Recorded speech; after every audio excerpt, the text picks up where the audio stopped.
누가복음 23장 26절부터 31절 말씀입니다. 오늘 본문의 대부분은 누가복음에만 기록된 말씀입니다.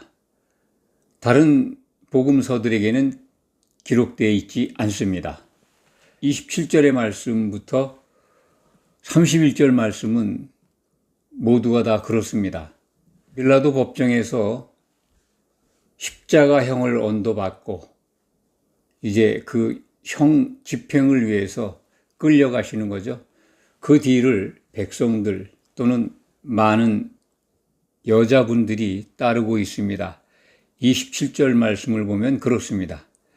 백성과 및 그를 위하여 가슴을 치며 슬피 우는 여자의 큰 무리. 그러니까 갈릴리에서부터 따라온 여인들이 대부분이었을 거라고는 그런 생각이 듭니다. 유대의 예루살렘에 거주하던 여성들도 있었겠지만 갈릴리부터 따라온 여자들 이름이 신약 성경에 여러 군데에 기록되어 있습니다. 그런데 그 여인들이 그를 위하여 가슴을 치며 그를 위하여 예수님을 위하여 가슴을 친다는 거죠.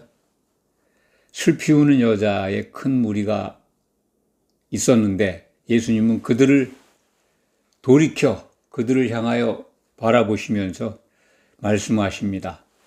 예루살렘의 딸들아, 나를 위하여 울지 말고 너희와 너희 자녀를 위하여 울라. 가상칠언이라는 말씀을 들으셨을 겁니다. 십자가상에서 7마디 하신 예수님의 말씀을 사람들이 그렇게 만들었죠. 가상, 십자가상의 7마디의 말씀, 7언, 한자어로 만들었는데 대부분 다 아실 겁니다. 복음서에 기록되어 있는 말씀인데 참고로 제가 먼저 소개를 해드리면 누가복음 23장 34절에 이런 말씀이 있습니다. 바로 우리가 살펴보고 있는 말씀 바로 다음에 있죠. 23장 34절에 아버지여 저들을 사하여 주시옵소서 자기들이 하는 것을 알지 못함이니이다. 그리고 누가복음 23장 43절에는 강도, 행악자죠. 행악자 중에 구원받은 강도라고 우리가 통상 부르는데 그에게 내가 진실로 너에게 이르노니 내게 이르노니 오늘 네가 나와 함께 낙원에 있으리라. 이 부분도 누가복음에만 기록되어 있죠. 또 누가복음 23장 46절에 이제 운명하시는 그런 장면이죠. 아버지여 내 영혼을 아버지 손에 부탁하나이다. 이렇게 누가복음에 3군데 기록되어 있고요. 마태복음에 27장 46절이죠. 마가복음 15장 34절에 거의 동일한 말씀이 기록되어 있는데 엘리 엘리 라마 사박다니, 이게 곧 나의 하나님 어찌하여 나를 버리셨었나이까. 일시적으로 버리셨는데 이제는 회복이 됐다, 그런 고백입니다. 또 하나는 요한복음 19장 26절 27절에 예수님께서 십자가 상에서 마리아에게 여자여 보소서 아들이니이다. 요한에게는 보라 내 어머니라. 그리고 역시 요한복음 19장 28절에 내가 목마르다 이렇게 말씀하시고 신 포도주를 적셔드리니까 다 이루어졌다. 6월절 제물로 예수님이 하셔야 할 인자로 오신 목적의 일을 다 하게 된 거죠. 그것을 수동태로 다 이루어졌도다. 하나님께서 이루게 하셨다. 그런 의미로 이해하시면 됩니다. 이렇게 요한복음의 3군데, 누가복음의 3군데, 마태복음의 1군데 가상, 십자가상에서 하신 7마디 말씀을 살펴보았습니다. 이 말씀을 드린 것은 오늘 누가복음 23장 26절부터 31절 사이에 기록된 이 말씀은 그 가상 7언과는 다른 말씀이죠. 십자가에 달리기 직전에 그 이동하는 중에 뒤따라오는 여인들, 슬피 우는 여인들을 향해서 하신 말씀입니다. 물론 다른 백성들도 들었겠죠. 1차적으로는 여인들이죠. 예수님을 위해서 가슴을 치며 슬피 우는 여자의 큰 무리, 그들을 향해서 하신 말씀이죠. 예루살렘의 딸들아, 나를 위하여 울지 말라. 예수님을 위해서 슬퍼하며 가슴을 치며 울지 말라, 이런 얘기죠. 예수님은 성경에 기록된 대로 또 아버지의 뜻을 이루시기 위해서 당연히 가셔야 될 길을 가는데 사람들은 알 수가 없죠. 그러니까 같이 우리를 가리켰던 주님 또는 선생님, 그분이 죄도 없이 십자가에 못 박혀 죽으러 가시는데 슬퍼하지 않을 사람들이 없죠. 사람들은 다 그랬을 겁니다. 그 당시 상황에 예수님을 따라다녔던 모든 제자나 이 도왔던 여인들. 그런데 예수님은 나를 위해서 울지 말라, 너희와 너희 자녀를 위하여 울라. 이것은 곧 장차 얼마 안 있으면 다가올 굉장히 엄청난 재앙을 예언하신 말씀입니다. 그때까지 그들이 살아있다면 그 재앙을 피할 길이 없기 때문에 그들에게 이 말씀을 주신 겁니다. 물론 1차적으로는 그 사람들을 위해서 하신 말씀이지만 또한 멀리 바라다 보면 요한계시록을 보면 이 환란이 실질적으로 예수님이 다시 오시는 직전에 온 땅에 있는 교회에 임하게 됩니다. 그러니까 예수님의 이 말씀은 이중적이다. 두 가지를 다 포함하고 있다. 예루살렘의 멸망과 그리고 신약교회 마지막 때 예수님 오시기 직전에 7년 환란 때 당할 교회의 운명을 일러주시는 말씀입니다. 이것이 매우 중요하죠. 29절 말씀 보면 보라, 날이 이르면 사람이 말하기를 잉태하지 못한 이와 해산하지 못한 배와 먹이지 못한 젖이 복이 있다 하리라. 애를 갖지 않은 어린아이가 딸리지 않은 여자가 복이 있다, 그런 말씀이죠. 대복음 24장 19절 아이 벤 자들과 젖 먹이는 자들에게 화가 있다. 그러니까 이건 실질적으로 그런 어린아이가 있으면 도망하기가 굉장히 어렵죠. 갓난아이가 있다면. 그런데 또 다른 부분으로 생각하면 교회의 성도들을 향해서 하신 말씀으로 이해한다면 교회 안에 참 관계 맺은 여러 사람들이 많다는 거죠. 젖 먹이는 자도 있고 갓난아이기도 있고 교회에서 온갖 여러 가지로 관계를 맺고 있는 것들, 그런 것들 때문에 그 교회, 음료교회에서 나올 수가 없는 상황, 그것까지 염두에 두시고 하신 말씀으로 우리는 이해할 수 있습니다. 이 부분이 그 다음 문장에서 얼마나 그 환란 때의 재앙이 무시무시한지 그리고 피할 수가 없는지 30절 말씀을 통해서 우리가 그것을 더 확인하게 됩니다. 그때 사람이 산들을 대하여 우리 위에 무너지라, 작은 산들을 대하여 우리를 덮으라 하리라. 계시록 6장 14절부터 17절 기록된 말씀을 보면 거의 비슷합니다. 요한계시록 말씀이 좀 더 구체적이죠. 계시록 6장 14절부터 17절 말씀을 제가 빨리 읽어 드리겠습니다. 하늘은 두루마리가 말리는 것 같이 떠나가고 각 산과 섬이 제자리에서 옮겨지매 땅의 임금들과 왕족들과 장군들과 부자들과 강한 자들과 모든 종과 자유인이 굴과 산들의 바위 틈에 숨어 산들과 바위에게 말하되 우리 위에 떨어져 보좌에 앉으신 이의 얼굴에서와 그 어린 양의 진노에서 우리를 가리라. 그들의 진노의 날이 이르렀으니 누가 능히 소리요 하더라. 요한계시록 6장 15절에 보면 땅의 임금들, 왕족들, 장군들 이렇게 나옵니다.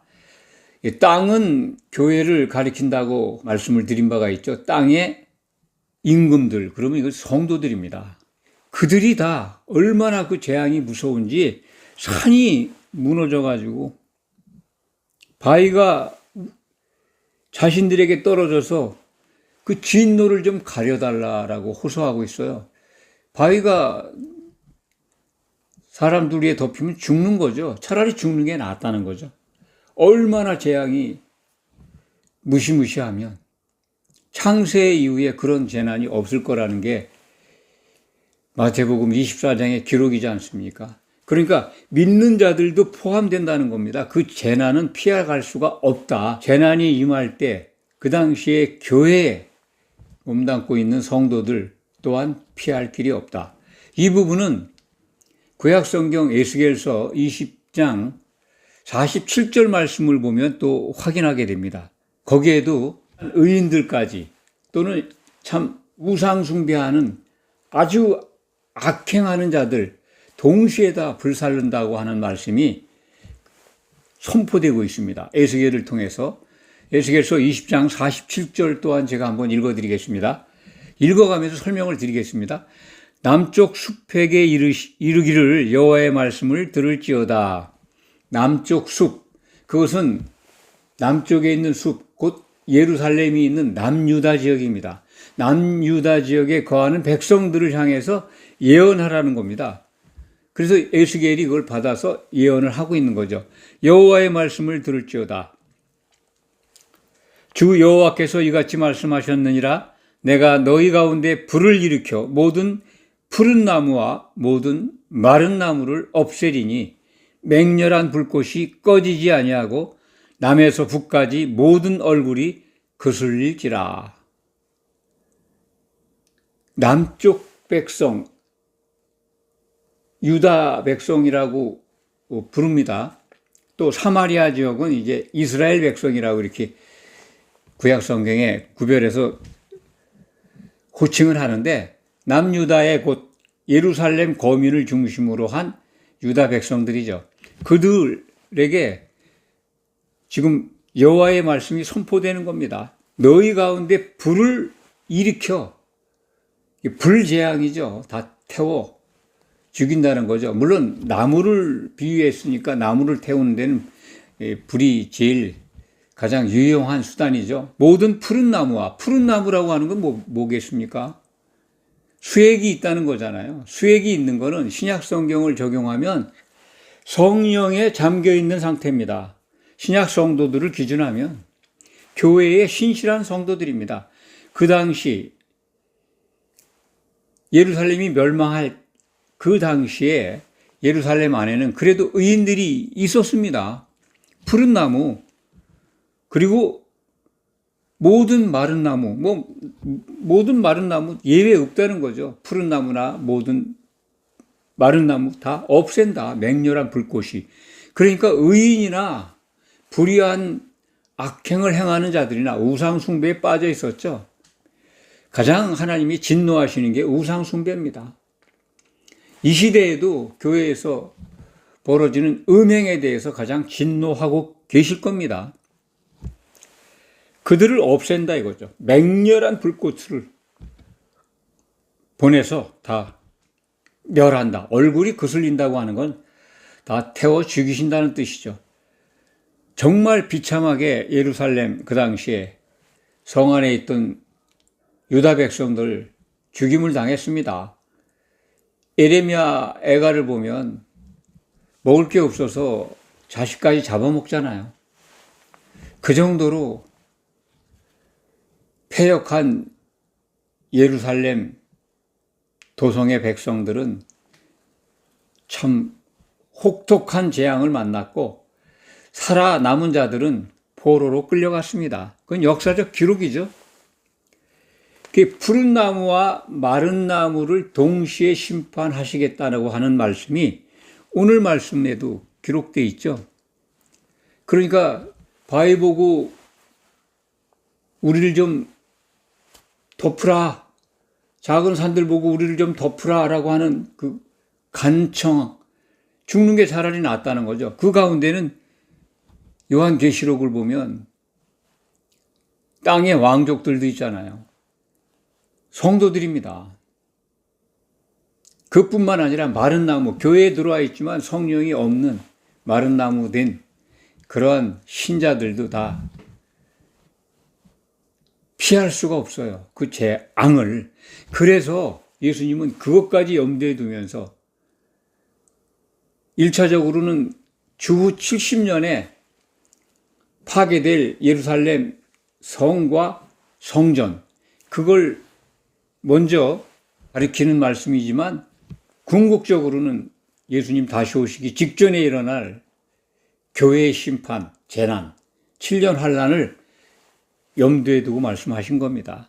그래서 30절 말씀 다시 한번 제가 설명을 드리면 계시록 6장 14절부터 17절 말씀을 꼭 연계해서 기억하시기 바랍니다.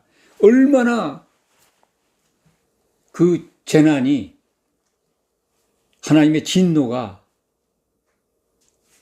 무서우면 바위 보고 자기들 위에 덮어달라고 그렇게 호소하겠습니까? 그것을 예수님이 미리 일러주시는 거죠. 30절, 31절 말씀은 푸른 나무에도 이같이 하거든. 그렇습니다. 그런 재앙이 임할 때 신실한 성도들도 함께 그 환난을 피할 수가 없다는 거죠. 이 말씀은 요한계시록을 보면 우리가 좀 더 구체적으로 알 수가 있습니다. 환난이 시작되면 순교당하는 교회가 있어요. 또 환난 중에 순교당하는 교회가 있고 환난을 통과하는 교회가 있습니다. 이 부분은 요한계시록을 말씀드릴 때 자세히 그리고 여러 차례 반복해서 알려드린 바가 있습니다. 그것을 참고하시면 되고요. 유튜브 제 영상 채널에 들어가시면 재생 목록에 요한계시록이라고 하는 곳을 들어가시면 이 부분을 찾아볼 수가 있습니다. 푸른 나무, 마른 나무, 이것이 뭘까? 이 시대 교회 안에 푸른 나무는 수액이 흐르는, 나무의 수액은 예수님이 나는 포도나무요 너희는 가지라고 그랬죠. 가지가 나무에 붙어 있으면 열매를 맺는 거 아니겠습니까? 수액이 뿌리를 통해서, 나무를 통해서 가지에 이게 흐르잖아요. 성령이 가득 차 있는 신실한 성도들, 그들도 그 화를 피할 수 없다. 그러니 성령이 메마른 마른 나무는 어찌게 되겠느냐, 그런 말씀이죠. 오늘 말씀이 매우 참 어떻게 보면 푸른 나무, 마른 나무, 이게 무슨 말씀인가 하고 의아해하고 또 잘 납득이 안 가는 부분, 그렇게 이해할 수도 있습니다만, 푸른 나무는 성령 충만한 교회의 성도들, 마른 나무는 교회의 이론이지만 성령이 메마른, 마태복음 25장 10처녀의 비유를 적용하시면 됩니다. 기름을 준비한 5처녀와 기름이 소멸돼 가는, 준비하지 않은 미련한 처녀, 그것과 적용해서 푸른 나무와 마른 나무를 이해하시면 됩니다. 말씀을 정리합니다. 예수님이 십자가를 앞두고 골고다 언덕길을 올라가시는 그런 과정에서의 주신 가상 7원과는 다른 말씀이죠. 누가복음에만 기록된 말씀입니다. 심판을 알려주는 말씀입니다.